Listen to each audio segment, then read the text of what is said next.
dira ce qu'on voudra, puis cette fois-ci, ben devinez quoi, on sera 3 à dire ce qu'on veut. J'ai le plaisir, on a le plaisir de recevoir, moi le dire ainsi, c'est vrai, c'est un ami de longue date, Laurent Dété, pour parler d'un sujet qui, je pense, te touche beaucoup, qui nous interpelle tous en fait, et c'est la foi.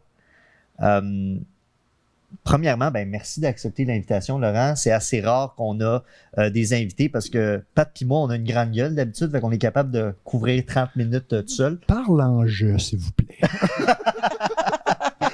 Mais là, cette fois-ci, je trouve que c'est tellement pertinent de t'avoir parce que en tant qu'amis, ben évidemment, on passe du temps ensemble, on se confie, puis évidemment, je te suis aussi sur les réseaux sociaux, puis j'ai senti comme un changement chez toi qui m'a beaucoup inspiré.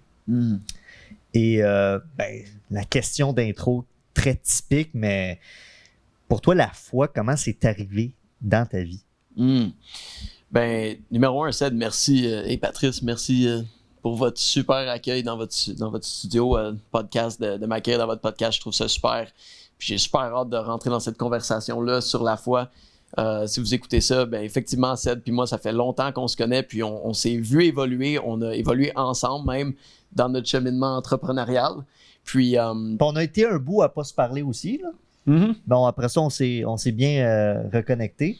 On a vu des belles évolutions. Ouais, c'est ça. Puis, j'ai toujours été témoin de ta progression, puis j'ai pu en faire partie aussi. On a travaillé ensemble pendant un certain moment, puis c'est ça, on a grandi sur des chemins parallèles. Fait que puis je trouve ça beau ce que tu dis, qu'il y a eu une transformation en moi parce que c'est vrai, il y a beaucoup de choses qui sont passées, puis j'ai beaucoup grandi. Fait que Patrice, pour te donner un petit peu de background sur moi, puis pour ceux qui écoutent, dans le fond, moi je suis consultant en entreprise pour des entraîneurs. Donc les entraîneurs, je les aide à construire leurs entreprises. Donc, je leur donne des conseils sur comment installer des systèmes dans leur entreprise, sur comment bâtir leur équipe, structurer leurs offres, puis aussi sur comment développer une vision long terme pour leur business pour qu'ils puissent croître leur entreprise comme il faut. Donc, tu sais, déjà là, ce que je viens de dire, puis le domaine dans lequel je travaille, c'est un domaine de service. Puis, tu sais, ça demande de toujours être à l'écoute, ça demande de toujours être alerte aux besoins de nos clients, puis ce qu'ils traversent. C'est un peu comme toi, Ced, tu t'accompagnes les courtiers dans leur marketing, puis moi, c'est très similaire ce que je fais, puis je le fais pour des entraîneurs à la place.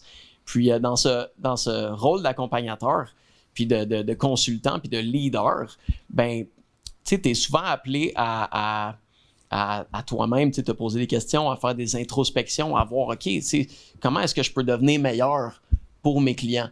Puis c'est toujours dans cette quête de devenir quelqu'un de meilleur que tu te poses des questions, puis que tu audites ta personne, puis que tu te dis, OK, mes valeurs, mes principes, comment je vis ma vie, c'est basé sur quoi?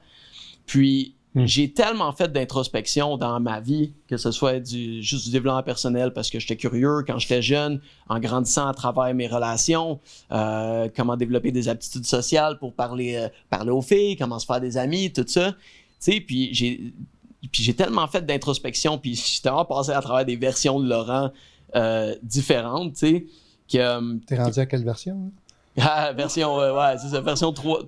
3.0, c'est bon. Mais j'aime le voir comme je suis même pas encore à ma version finale, puis, mais j'approche c'est une valeur, ça, que chacun d'entre nous, on a cette valeur-là de devenir une meilleure personne. Je pense que toutes les trois qu'on est assis ici, on a toute cette valeur-là de s'améliorer, de devenir Mais c'est pas tout le monde qui a cette valeur-là, by the way. Là.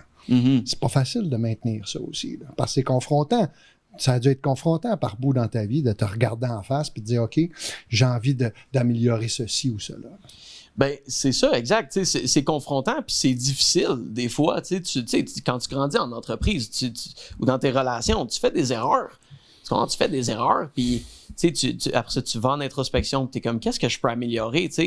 Puis ce qui m'a amené à la fois, Ced, pour répondre à ta question initiale, c'est je suis arrivé à un point où est-ce que, ben, je cherche des réponses, mais je les ai pas toutes, les réponses. Tu comprends? Puis des fois, on dirait que je suis tanné de sentir que c'est moi qui ai besoin de trouver mes propres réponses, toutes, tu sais. Fait puis tu sais, un exemple, tu sais, c'est par exemple, il y a 2 ans, tu sais, j'ai mis fin à une relation, tu sais, puis c'était difficile. Ouais. Puis, tu sais, dans cette relation-là, puis à ce moment, à cette étape 2.7 de Laurent, mettons, ben, je sentais que je pouvais tout contrôler. Je sentais que tout était ma responsabilité, puis que tout ce que je faisais allait avoir un impact. Fait que là, j'étais comme, comment est-ce que je peux me positionner? Qu'est-ce que je peux faire pour faire en sorte que ça fonctionne? Puis dans cet élan de vouloir contrôler ou dans cette fausse croyance que j'avais que je pouvais tout modeler pour faire en sorte que tout, tu sais, pour que le résultat final que je veux se manifeste ou quoi que ce soit, ben j'ai réalisé que ça marche pas. Tu sais, je vais frapper un mur, je vais me brûler, je peux pas relier à 100% juste sur moi. Puis puis si c'est pas moi qui va m'aider là-dedans, si c'est pas moi, tu sais, c'est qui? Tu sais, c'est à qui est-ce que je peux déléguer ce lourd fardeau ouais, à qui est-ce que je peux confier ça? Puis, tu sais, pour moi, c'était le Seigneur, tu sais. J'en ai fait du développement personnel, puis tout m'a amené à ça. Puis, Fait que tu es en train de nous dire, puis là, je connais la réponse, mais pour les gens qui nous écoutent, que tu es croyant et tu es chrétien, ou catholique. Je sais que c'est un peu confondant pour certaines personnes parce qu'il y en a qui se considèrent chrétiens, d'autres catholiques, d'autres un peu des deux. Toi, te considères-tu comme... Est-ce que tu te donnes une étiquette ou comment tu vois ça? C'est ça. Dans le fond, moi, j'ai pas de dénomination propre. Moi, tout ce que je sais, c'est que j'ai une relation avec Jésus et que je cultive cette relation-là à chaque jour. À chaque jour. Puis... Extraordinaire. Et ça, pour toi, cette relation-là, parce qu'on le disait tantôt, hein, la racine latine de la religion, c'est se relier à. On peut se relier à de différentes façons. Fait que pour toi, ta passerelle, si je peux dire ça comme ça, c'est Jésus, ses apprentissages, puis bien entendu, ses enseignements. Alors, comment ça vient améliorer ta vie, ça? Wow. Écoute, ça avait amélioré ma vie de tellement de façons. Je te dirais que la première façon, c'est que ça me montre le chemin. Fait que, tu sais, par exemple, dans mes entreprises personnelles, dans mes relations, quand je me pose des questions, ben mon premier réflexe, c'est ben qu'est-ce que la Bible dit de ça? C'est quoi que... Mon premier réflexe, c'est pas de chercher moi-même les réponses, c'est de me dire ben c'est quoi que la Bible a dit de ça? Qu'est-ce que je peux trouver dans la Bible qui a trait à ça? Puis comment est-ce que je peux utiliser ça, puis l'amener dans ma vie personnelle, puis voir comment que ça m'aide. Fait que ce que j'aime de ça, c'est que la Bible, ça me donne un code de conduite que je peux suivre, qui est valide, qui est fondé sur des belles valeurs, comme l'entraide, l'amour, le foie. Le foie, c'est quand t'as trop bu, là. Ouais, c'est ça. La foi, le courage, toutes ces belles valeurs-là. Le dépassement de soi, se mettre au service des autres. Le service, c'est tellement une belle valeur chrétienne. Puis, c'est ça, fait que, ça me sert de cette façon-là, tu sais, puis ça me sert dans le cadre où j'essaie de servir les autres encore plus, puis encore mieux, dans le fond, là. Tu viens de soulever un point qui est quand même important, que je considère, parce que moi, je me considère catholique, pas pratiquant nécessairement, mais d'ailleurs, tu m'as invité à une messe le dimanche matin, ouais. J'ai trouvé ça malade, là. Ça faisait longtemps que j'ai pas été. Mais là, tu parles de la Bible. Moi, personnellement, je ne la lis pas, puis j'ai l'impression, puis c'est vraiment une pure opinion personnelle, je suis pas en train de dire que j'ai raison ou pas, mais j'ai l'impression que des écrits qui datent des millénaires, peut-être que aujourd'hui on peut s'identifier encore à certaines affaires, mais j'ai l'impression que il y a des choses qui sont peut-être, je veux pas dire dépassées, mais qui ne correspondent peut-être plus ou moins à la réalité d'aujourd'hui. Tu dirais quoi à ça? Ben écoute, toi, tu dis que les écrits sont temporels, tu sais, dans le sens où ils ont été ça a été écrit il y a 2024 ans, tu sais, tous ces écrits-là. Mais moi, je te dirais que la parole est éternelle. La parole est et la parole a toujours été.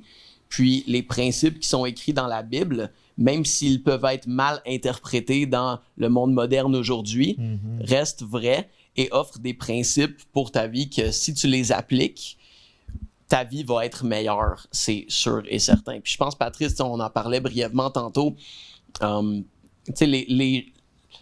avoir la foi, OK?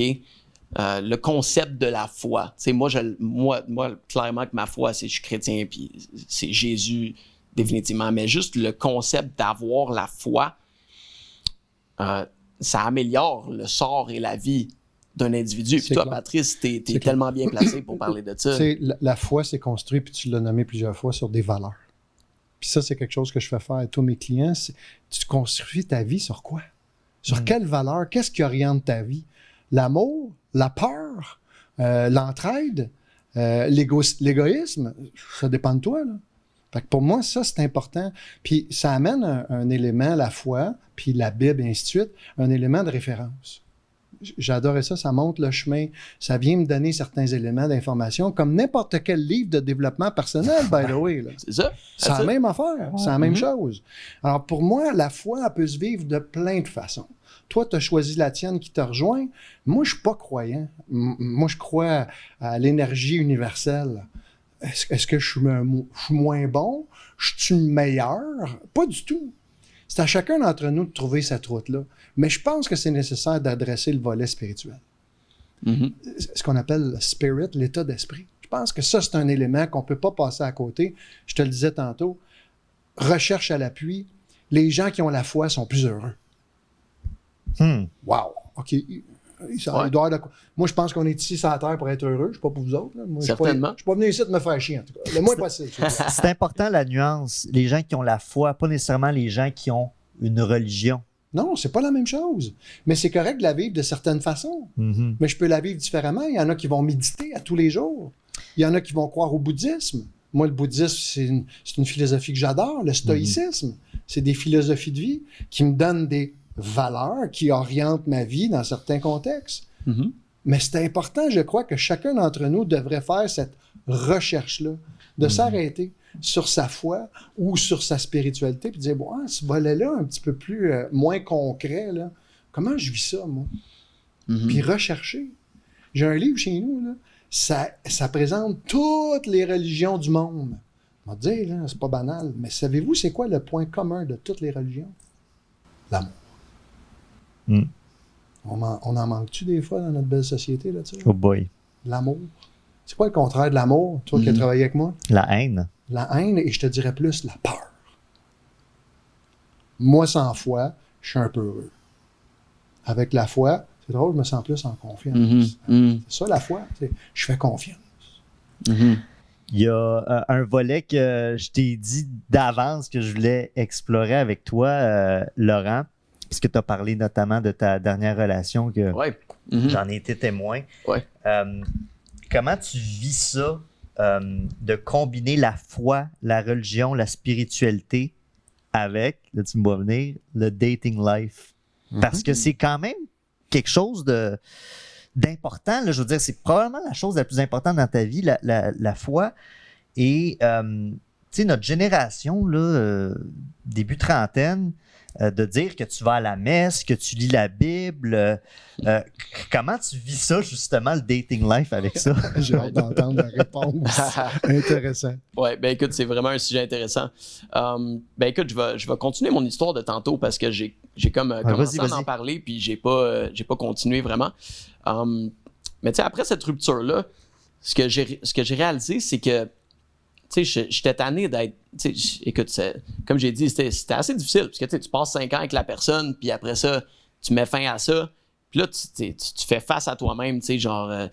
J'étais retourné chez ma mère, j'étais assis sur mon lit dans la chambre dans laquelle j'avais grandi, puis j'avais ma tête entre mes mains, puis j'étais comme, mon Dieu, qu'est-ce que je vais faire? Tu comprends? Je me rappelle de ce moment-là, man. Je veux pas dire que c'était pas beau à voir, mais je le voyais là, dans tes yeux que t'avais 1 million de points d'interrogation, man. Je me posais plein de questions. Puis je me souviens, j'étais vraiment anxieux par rapport à ce qui allait s'en venir côté dating, côté trouver la femme avec qui je veux passer ma vie, puis tout. Puis je me souviens, j'avais été voir ma grand-mère. Je t'ai vu un peu, là, dating life, ma grand-mère, c'est quoi qui se passe, là? Ta grand-mère qui te donne des trucs de du dating advice. Puis non, mais c'est important pour moi de le dire parce que en tout cas, je m'en vais voir ma grand-mère. Puis là, ma grand-mère, je m'assois avec elle, puis je dis, hey, grand-mère, j'ai peur, je sais pas qu'est-ce qui va arriver. Tu sais, on dirait que j'ai de la misère à faire confiance. J'ai peur de trouver une personne, puis que c'est peut-être pas la bonne personne, puis je me donne à cette personne-là. Puis fait que là, j'y dévoile mes peurs, puis j'y fais confiance, je me montre vulnérable à elle. Puis elle dit, Laurent, est-ce que tu as la foi? Puis je dis, oui, j'ai la foi, grand-mère. Elle a dit, Laurent, comment tu peux avoir peur sachant que tu marches avec Dieu? Puis là, c'est là que j'ai consciemment dit, OK, là, je vais arrêter d'avoir peur, je vais me lever de bout, puis je vais marcher avec Dieu. Puis, ce que j'ai réalisé, puis comment je le ramène au dating, c'est que, tu sais, si tu veux dater en tant que chrétien, ou si tu veux une vraie relation sérieuse, là, on s'entend, là, faut que tu sois mature. Puis il faut que tu sois mature spirituellement. Puis la maturité spirituelle, c'est ce qui fait fonctionner une relation. D'avoir des bonnes valeurs. Excuse, c'est pas le sexe? Ah! Je commence à te mélanger, moi. Mais oui, je suis très d'accord avec toi. Ben oui, certainement. Puis, tu sais, pour moi, le sexe, c'est sacré, puis c'est secondaire à cette belle union entre l'homme et la femme qui fait que tu sais, ça vient consumer cette belle union entre l'homme et la femme, tu sais, puis je trouve que c'est un beau saut pour venir confirmer que l'homme et la femme se valident parce que spirituellement, ils sont alignés. Parce exact. Et c'est pour ça que le volet spirituel est possiblement encore plus important que la sexualité. Je dis pas que ça ne l'est pas, là, mais c'est ça que tu es en train de nous dire. Est-ce que je me trompe? Oui, d'après moi, oui. Parce que le sexe, c'est ça, c'est sacré pour moi. Là. D'accord. Puis c'est un bel échange énergétique. Fait que tu sais, sachant ça, à ce moment-là, moi, j'étais sur Tinder, j'étais sur Bumble, là, toutes les applications, Facebook, dating, puis tout. Puis tu sais, genre, je voulais dater, comme je datais avant. Mais c'était tellement pas en concordance, là, ça marchait tellement pas. Puis, tu sais, parce que j'étais pas aligné avec ça. Fait que je m'envoie ma grand-mère, elle me dit ça, puis là, j'étais comme, tu sais quoi, Laurent, là, c'est assez le niaisage, là, tu sais, genre, je veux maturer spirituellement. Je veux que quand la femme, quand je vais me marier avec cette femme-là, qu'elle sache qu'elle peut se reposer sur mon leadership, qu'elle sache qu'elle peut faire confiance à mes décisions, puis qu'elle sache que je vais pas être tenté. Tu comprends? Puis ça revient tout à des puis ça, la Bible, puis être chrétien, puis marcher avec Dieu, ça m'aide à développer toutes ces belles valeurs-là que je veux amener à la relation. Puis c'est ça. Puis, tu sais, fait que c'est ça. Fait que je sais qu'est-ce que je veux. Tu comprends? Je veux une belle relation long terme. Puis... Est-ce que dans le fond, ce que tu es en train de dire, c'est que pendant ce moment-là là, de questionnement, tout ça, puis là, tu entends ta grand-mère qui dit la foi, c'était-tu que ce blocage-là, c'était-tu parce que tu t'assumais pas complètement? Dans quoi exactement que je m'assumais? Justement, dans ce principe de croyance, tu sais, de dire oui, je crois en Dieu, je crois en Jésus, mais là, comme j'emmène ça directement au début quand je parle avec la femme en question, selon moi, j'ose croire que oui, parce que je considère que c'est quelque chose qui est très important dans ta vie. Fait que c'était-tu que tu avais peur de parler de ça? C'est une bonne question. Non, je pense qu'en fait, j'étais probablement en train de m'habituer à en parler. Parce que, tu sais, au début, tu sais, j'explore ça, puis tu sais, c'est plus personnel, puis tout. Mais à un moment donné, tu as tellement la foi, puis tu es tellement en amour avec Dieu, puis ce qu'il fait dans ta vie, que tu veux en parler. Puis, tu sais, pour moi, la spiritualité, puis l'alignement spirituel dans une relation, c'est la fondation, là. Il y a plusieurs principes qui font qu'une relation fonctionne bien. L'argent, l'alignement spirituel. Des valeurs communes, des projets communs. C'est ça, oui. Tes relations avec les membres de la famille, tout ça. Puis, fait que la spiritualité, ben, c'est sûr qu'on finit par en parler, tu sais. Puis, tu sais, je me souviens d'avoir été sur des dates avec des filles, puis de leur dire, puis de leur avoir dit, genre, ouais, OK, si c'est pour marcher, c'est, tu sais, faut qu'on s'aligne sur les valeurs chrétiennes, là. Fait que si t'es pas chrétienne, ça va pas fonctionner. Puis, tu sais, ça ouais, littéralement. Tu t'es positionné clairement.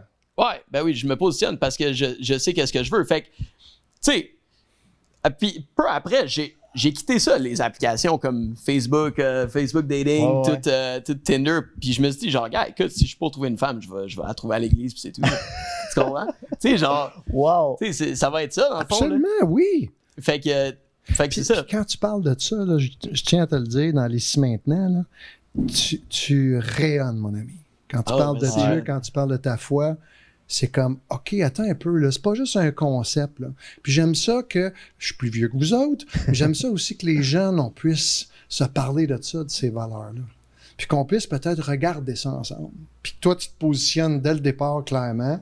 Wow, ça m'impressionne. Puis j'irais plus loin que ça parce que Laurent, c'est un bon chum, là. C'est la première fois que je te vois autant sourire comme ça, mon chum. Merci, man. C'est crissement beau à voir. Puis c'est pour ça que je t'ai invité, man.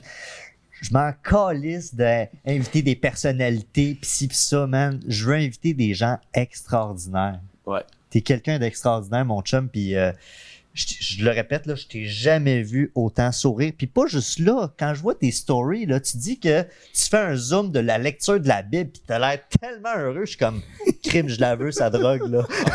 Ouais. C'est quoi qui consomme? C'est ça, tu sais. Ah ouais. Non, écoute... c'est contagieux, man. Ben, merci, j'ai apprécié. Écoute, c'est pas moi, c'est le Seigneur qui parle à travers moi. Puis, ça que j'essaie de faire, dans le fond, c'est enlever tous les blocages, puis juste laisser le Seigneur parler à travers moi. Puis, tasser l'ego de là. Tasser l'ego, c'était vraiment puissant. Puis tantôt, tu l'as amené un peu. Je me souviens pas dans quel contexte tu disais ça, mais l'ego, là, c'est le malin. Là. L'ego, c'est probablement la pire chose. Là, puis j'ai remarqué ça dans mon ancienne relation. J'avais beaucoup de fierté. Je voulais avoir un certain statut. Je voulais apparaître de telle façon, tout, mais tu sais... On appelle ça du contrôle. C'est ça que tu as nommé tantôt en début d'entrevue. C'est exactement ça. Je veux contrôler. Exact. Excuse-moi, je veux pas te couper. Non. Mais, fait que c'est ça. Fait que t'es là, puis t'essayes de tout contrôler, puis t'arrives à un point, gars, il faut que tu sois humble, là. Tu peux pas tout contrôler. Puis là, puis je pense que c'est ça qui m'a amené vraiment à la chrétienté. C'est genre, c'est tellement des belles valeurs, puis ça m'aide tellement à être vulnérable, mais à quand même, comme tu dis, présenter cette version de moi qui est authentique, qui est vraie, puis qui est absolument confiante, puis qui a aucunement peur parce que je sais qu'il n'y a aucune trace de doute comme quoi je vis par des principes qui sont sains, puis que je veux sincèrement le mieux pour le monde autour de moi. Puis ça se ressent dans mes relations, ça se ressent dans mes affaires. Les clients me font confiance, ils peuvent se réconforter en moi parce qu'ils savent que j'ai la foi, puis qu'ils savent que Dieu est avec moi, puis que, ayant confiance en Dieu, ils savent qu'eux, ils peuvent avoir confiance en moi. Puis ça, c'est la chose la plus belle que j'ai, que le Seigneur m'a amené, probablement. En fait, c'est puissant. Puis dans le volet de traitement de dépendance, c'est un des éléments qu'on doit regarder, le volet spirituel. Mm-hmm. On doit considérer ce bout-là pour se sortir de dépendance, parce que la dépendance est construite généralement sur la peur. Mm. Puis la peur, ben, on va pas loin avec ça, d'après moi. Répète-le donc pour que ça rentre encore. J'ai dit la dépendance, c'est généralement construit sur la peur. Puis quelqu'un qui est dans la peur contrôle, manipule, utilise toutes sortes de stratégies pour essayer de se tenir la tête au-dessus de l'eau. Puis ça fonctionne pas. Tôt ou tard, on frappe tout notre mur par rapport à ça. Puis c'est ça que tu nous dis avec puissance. Ah, merci, man. C'est ça qui m'impressionne. Tu sais, la foi, c'est pour les faibles. Hein? La foi, c'est parce que tu n'arraches, que tu as des troubles dans ta vie. Non, c'est pour les forts. Puis c'est ça que je retiens de ton message. Puis je vais m'inspirer de ça. Je peux te dire qu'aujourd'hui, ma rencontre avec toi, elle a un impact. Puis je vais faire de quoi avec ça? Ben, merci, parce que Patrice.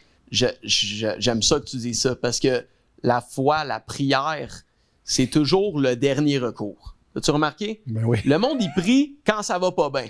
Il frappe le rock bottom, puis là, mon Dieu, aide-moi, s'il vous plaît. Tu sais, j'ai un ami qui me dit, moi, je suis pas croyant, Laurent, mais l'autre jour, j'étais dans l'avion, puis j'étais vraiment malade, j'avais peur de mourir, puis je te jure, j'ai prié. Il me dit ça. Puis je suis comme, le dernier recours.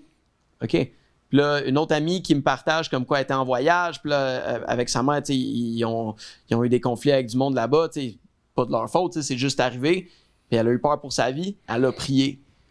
Mais pourquoi la prière, c'est toujours le dernier recours? Pourquoi tu le mets pas comme en avant de tout? Pourquoi tu te réveilles pas et tu pries pour que les choses se passent bien?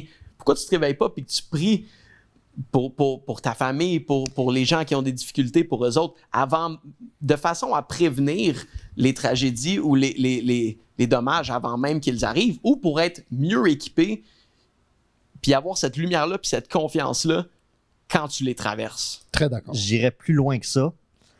quand tu pries, Dieu, il te donne pas ce que tu veux, il te donne ce que tu as de besoin.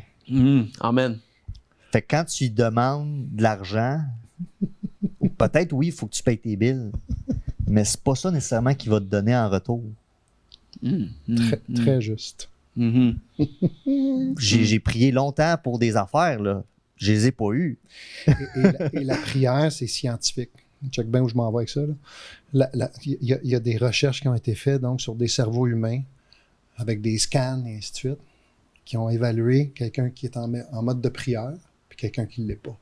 Assez surprenant ce que ça fait comme impact sur le cerveau. Ça amène un cerveau plus équilibré, plus sain, et ainsi de suite. Fait que la prière, c'est vraiment pas pour les faibles ou en dernier recours. Puis je suis tout à fait d'accord, ça pourrait être mis en premier. Puis c'est ça que je retiens jusqu'à date. C'est vrai ce que tu dis. Puis surtout dans le domaine dans lequel tu œuvres, Patrice, tu aides les gens à renouveler leur intérieur. Puis c'est des gens qui viennent te voir parce que ils ont un vide à combler, comme tu disais tantôt, puis les dépendances sont bâties, viennent, tu cherches à combler ce vide. Même que je disais, tu cherches à remplir ce vide. Parce que tu remplis un verre d'eau, il va se vider. Tu remplis un verre d'eau, il va se vider. Puis toi, ce que tu les invites à faire, c'est tu les invites à ce qu'ils soient comblés par d'autres choses. Comblés d'amour, comblés de plénitude, qu'ils se sentent pleins de façon à ce qu'il y ait plus ce besoin ou ce craving pour cette chose-là parce qu'à l'intérieur, ils se sentent pleins.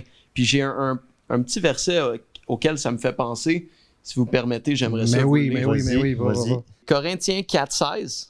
Voilà pourquoi nous ne perdons pas courage. Et même si notre extérieur se détériore peu à peu, intérieurement, nous sommes renouvelés de jour en jour. En effet, nos détresses présentes sont passagères et légères par rapport au poids insurpassable de gloire éternelle à laquelle elles nous préparent. Intéressant. Fait que c'est comme, Laurent, t'es en train de vivre un break-up, c'est difficile en ce moment, mais c'est rien par rapport à toute la beauté qui s'en vient. Puis effectivement, je suis ici en ce moment et je te dis, c'est tough la vie des fois. Puis le Seigneur, effectivement, il va pas te donner ce que tu veux. Il va pas te dire « ça va bien, ça va bien, ça va bien. » Non, il va te donner ce dont tu as besoin pour parvenir à ce que tu veux. Puis avoir la foi, c'est de savoir que, je peux pas éviter mon sort toute ma vie. La seule façon de m'en sortir, c'est de passer au travers. Fait que Seigneur, protège-moi. Et avec courage, puis je pense que c'est ça que la foi offre, c'est de devenir des êtres humains courageux. Puis le courage, c'est très précieux. Fait que pour moi, la foi, c'est, je pense que c'est un incontournable pour chacun d'entre nous de regarder ça et de se faire une tête par rapport à ça. Amen. Je veux qu'on conclue avec une petite mise en situation que j'ai envie de te donner, Laurent. Là, t'as mon âge, hein? 31? 30. 30, OK. On plus jeune. Ouais. Yes, sir! OK, yes, sir, Miller. Yeah. Tu dirais quoi en ce moment au Laurent de quand il avait 25 ans, 25-26, là, qui est en train de vivre sa rupture puis qui voyait vraiment du noir, là, avant d'aller voir sa grand-mère, là, si, mettons, il est devant toi, ce Laurent-là, c'est quoi que tu aurais envie de dire? Calme-toi, puis aie confiance. Absolument. C'est alors moi ce qui est monté, puis je te laisse closer ça. J'ai entendu « je t'aime ». Je t'aime. Je t'aime. Même si tu vas pas bien.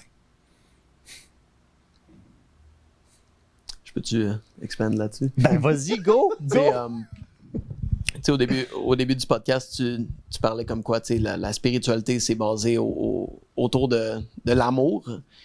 Mais il y a un concept dans la foi chrétienne qui est la crainte de Dieu. C'est d'avoir peur de Dieu, d'une certaine façon. Puis, tu sais, de la façon que moi je le vois, selon mon témoignage, puis selon ce que j'ai vécu, c'est que Dieu, c'est une figure paternelle. Puis, tu sais, ton père, tu veux pas qu'il se mette en colère. Tu sais, quand ton père, il te chicane, là, c'est terrible, là, ça fait peur. Donc, tes agissements, tu sais, oui, tu les fais par amour, puis oui, c'est juste l'amour. Les 10 commandements, c'est juste par rapport à l'amour. Mais tes agissements, tu les fais en fonction de ne pas vouloir à avoir à faire face à cette colère-là du Seigneur. Puis moi, je trouve qu'en tant que jeune homme, ça m'aide à rester discipliné. Ça m'aide à faire attention à comment je traite les gens. Ça m'aide à faire attention à comment je m'adresse à eux. Puis ça m'aide à tout simplement être une meilleure personne. Fait que tu sais, si t'es jeune en ce moment puis que tu te dis comme « Hey, ou même que tu fais jeune, si t'es un être humain, puis tu te poses la question « Hey, comment est-ce que je peux vivre avec amour puis me sentir bien à l'intérieur de toi-même? » Ben pour moi, c'est un mix de discipline puis de faire attention à tes actes pour ne pas avoir à faire face à cette colère-là. Puis aussi de vivre avec amour. Puis aux conséquences, hein, parce que chaque geste, chaque décision qu'on prend, toi et moi et nous, il va y avoir une conséquence. Mm-hmm. Fait que moi, ça m'a juste interpellé. Moi, sûrement, si tu le réinvites à ta messe, là, moi, sûrement aller faire mon petit tour, question d'expérimenter ça. J'adore ça, avoir l'esprit ouvert. Je te laisse ça, Ced. Laurent Dété, un gros merci. Pas juste d'avoir été là, mais d'avoir simplement été vulnérable. C'est ça qu'on s'est dit, là, la mission, là, c'est d'être authentique, puis vraiment l'être. Puis comme premier invité, ben, je pouvais pas demander mieux, honnêtement, chum. Boom. Fait que, ouais, boum, maison. Je pense qu'on va aller à une messe ou du moins prier.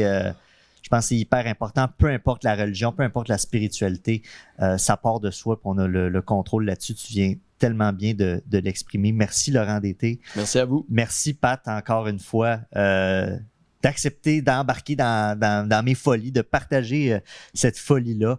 Et merci à vous autres, la gang, de nous écouter, que ce soit en vidéo sur YouTube, en audio sur Spotify, Apple Podcast. Et ben, on dira ce qu'on voudra dans une prochaine fois. Un podcast qui fait du bien. Yes, sir. Le podcast qui fait du bien. Exact. À la prochaine.